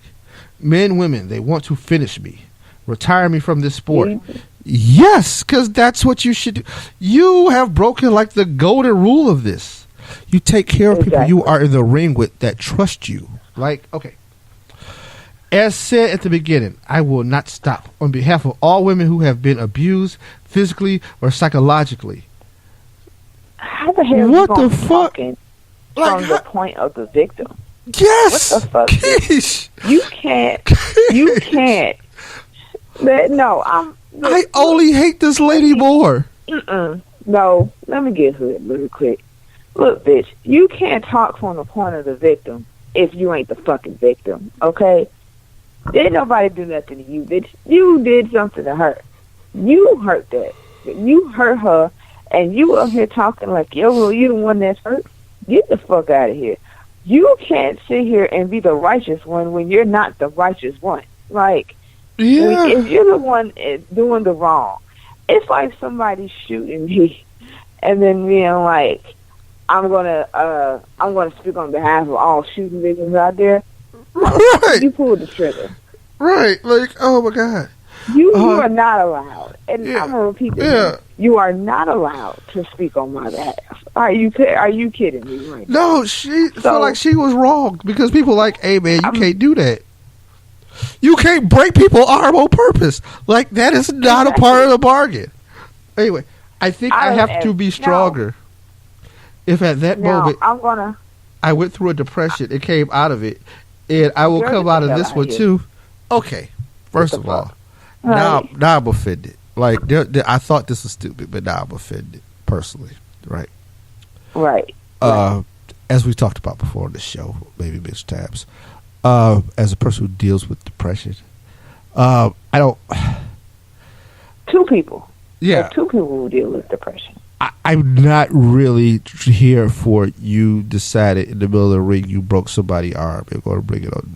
Because here's the thing. That is one of those things that stigmatizes people who have mental health issues. It's shit like that. Exactly. Where you know that hey man, I'm not. Okay. I was doing what I had to do, what people deserve, to claw until the end. That's what happened. I submitted her. It seems that the girl is injured. I don't know. I'm not aware of it. That's all I can say. No, you submitted her. She taps out. The match is over. You hold on to the armbar and act like a nut until it's broken. Like you physically went until it was broken. Right. I don't know. This is how she's saying it at this point. I got into the match with her. I did what I was supposed to do. I did the move. She submitted. The match was over. I left. Now, anything else that happened, I don't know what the fuck you're talking about. But I have to apologize for any behavior that I have exhibited because of some bullshit ass reasons that have nothing to do with why the fuck I did what I did. And furthermore, I'm going to play the victim and I'm going to act like everybody's ganging up on me and against me for no fucking reason. And I'm going to act like an advocate for the person that I hurt because that's what the fuck I do. Sit all the way the fuck down. Have several seats. I mean, seriously. Like, you can't, under any circumstances, sit here and act as if someone has done you wrong. Like, period. There's no way that you can sit here and just be like, yeah, you know, I don't know what happened. No, Rich, you do know what happened because you did it. You know, the girl submitted. Yeah, the girl submitted, and you pulled her arm out of the socket after the fact. The bell had rung. The match was over. It was done. And you decided that you were going to continue as if you never even heard that damn thing. Don't do that. Right. And And to tell the truth, I don't even see how other wrestlers will want to get in the ring with you, considering that you just sat here and intentionally injured someone in the ring. Injuries happen, things happen. We all understand that. We got it. All wrestlers, they get it. Like, there are things that are beyond a person's control, but at the same time, what you did completely destroyed the trust of any wrestler had with you. Any wrestler. Because any female that sees that video at this point are not going to want to get in. They're not going to want to work with you. They're not. Because they're going to see what you did, and they're going to be like, well, what if she decides to do that to me next? Yeah. What happens then? Right. Because the thing is, So, also, she may be a target. Here's the thing about wrestling. right. Retribution is a mug, man. And Ain't when it? people feel like you violated one of the codes of the business, you could end up in trouble.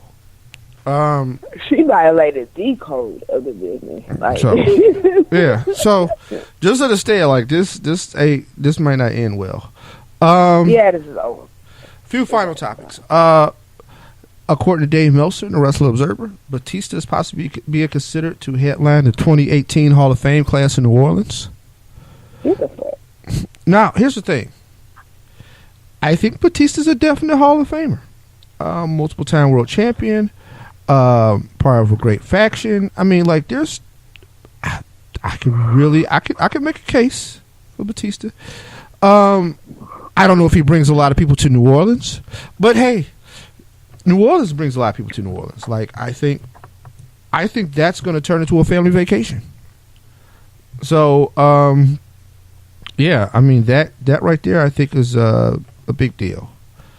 So I am going to, co-sign that.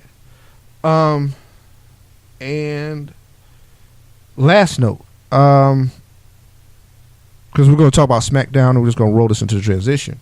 Mike Kanellis.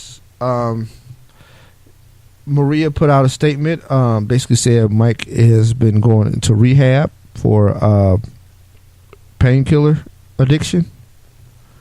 Hey man, all the support in the world, because I mean, any kind of addiction is a monster. Mm-hmm.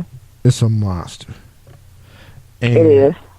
if you have to fight through that, man, you need all the support you can get, and I think the wrestling community and everybody like that needs to be behind that man and support him and what he's trying to, just better his life, because it's a long process. It's a forever an ongoing process, and it's like I said, my heart breaks where I hear for people who have to go through that, because it's a never ending story. Right. And it's just, Right. I haven't seen people, I've seen people come out of it better, but I also see people come out of it worse. And I think it just has to do with a lot of people just haven't, put your arms around it, man. And, if you got something negative to say online to him or about it, hey, go play in traffic. But yeah, like, I'm just saying, like, the guy, we're here for you, Mike. That's all. That's all it is. Exactly. We love you, Mike. I was wondering why I hadn't seen him on TV until I he was seen on, that article. I was like, yeah, oh, okay. but he was on SmackDown Tuesday. I mean, because, hey, man, he lost to Bobby Roode. Right. But, Right. hey, man, is he kind of like a face right now on SmackDown? Who, Bobby Roode? Yeah.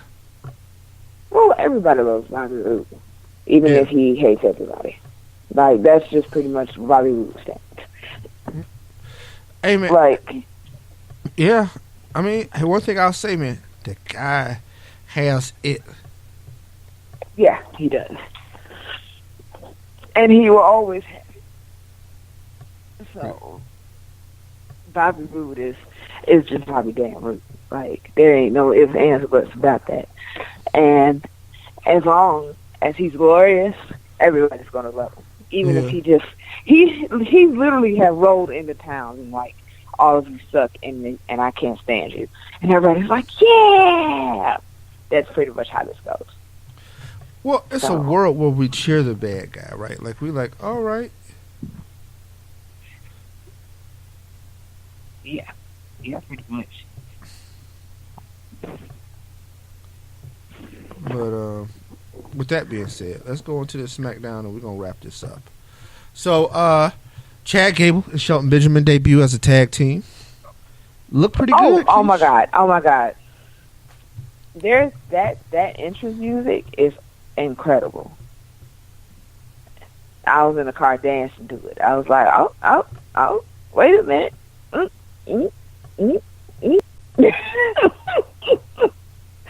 Maybe I'm just weird like that. But yeah, I thought it was crazy. So they are looking good together though. I give them that. Yeah, I think they're on their way. And I think it's a nice story, right? Because they are both. It's like two generations of the same thing, right? Right, that is correct. Right, so it's like the world's greatest tag team meets American Alpha, and they just merged, and this is what it is. Right. I would love Charlie Haas and Jason Jordan to show up one day, and they just be like looking and laughing, like, "Hey, what's up?" Maybe we will see that one day. Who knows? Who knows? Never say never, Keith. So that was that greatness. That's how the only way I can describe that. Right. So there's that. As we go down the list, we talk about Rude. English defeated Sami Zayn with the help of referee Kevin Owens. But Shane said he's vacating that. The Usos defeated the New Day in a match to determine the stipulation of a rematch, which I think was stupid, but I can.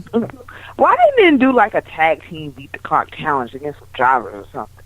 I don't know. I can think of some creative stuff for them to do other than face each other. Just saying. Yeah. That's all I'm saying. So, I mean, or at least like one of them could have faced each other or whatever. I don't know. I know that was some BS. I was like, really? Why they gotta face each other for this? Let me stop because I'm being picky and I don't need to be picky. I mean, no. You know how I am. Like, I feel like they give away too many matches on TV, and then I don't have really a reason to watch the pay-per-view. Yeah, that's right. That is like entirely true. I think there's too many TV title changes. I think there's too many world title matches on television, like regular ass television. But I digress. Right. Tamina destroys a jobber.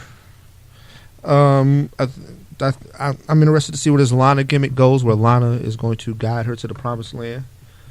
Because she couldn't grab Rusev there, so I mean, we'll see. But yeah, there's that. And Orton and Nakamura defeat Rusev and Jinder Mahal in a tag match that saw who Orton and Nakamura will face each other in the number one contender match next week. And Randy Orton, of course, did the RKO thing on Shinsei, which pretty much he's going to lose next week because of that. But what you think of the match, Keish? I mean, I didn't really think too much of it. In all honesty, no, I don't really know. Hey man, Rusev done fell down the ladder. That's what I know. Yeah, like I just kind of like. Remember how Rusev was so dominant? Like it's like they don't fuck with you like that no more. No, they really don't. Like it was really kind of like, sir. Like I don't really know what to say. It's really difficult to give an assessment on him these days. Like I don't really just kind of was like, and it's awful, but it's true. It's true. Like I was just kind of like, the match itself was retarded to me in the first place. So So, but what can you do, you know? Right. Personally, I think there could have been some one-on-one action done instead of all of that, but I guess that's just the way they wanted it to be set up. And I just was kind of like, okay, I guess I could get into this, but I really wasn't. Right. I just couldn't. Like, it really wasn't that interesting of a match to me. So, yeah. So, I mean, that was pretty much it for the show. I think we're going to wrap this up because, wow, it's late and I got to get up and go to work. yeah. So do you. Yeah, me too.